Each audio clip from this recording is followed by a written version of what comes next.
Well, I'm back here again, and I wanted to make sure I got this out there because I had assumed that when I was testing the accelerator pedal, that one of the outputs would go through a zero indication.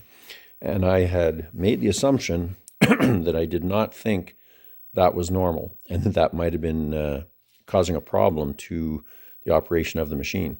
I may still have a problem with my pedal. However, the zero reading, it looks like, is totally normal. This is a brand new pedal, and I haven't even put it in yet. I've hooked it up, and I'm doing the same test.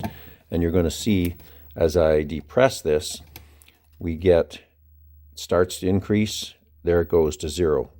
So it immediately starts to go up, then throws out a zero voltage, or it's doing something, and then it continues on up to higher values.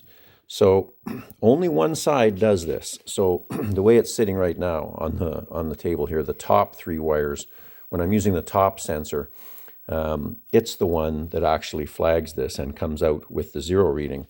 The other half sensor has a higher value of voltage, but does not pass through a zero reading. So my take on this is probably that it's designed this way so that the zero reading is probably an indication to the computer that it's either being depressed or has been let go and is now seated, because it does it both directions.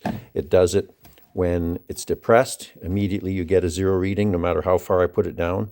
When I let it back, you get a zero reading and then it goes back.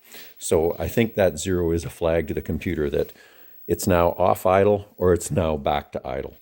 So anyway, I wanted to throw that out there, a quick little video, so that you don't get in a position where you're thinking of throwing away your pedal because you had a zero reading. It does look like it's normal.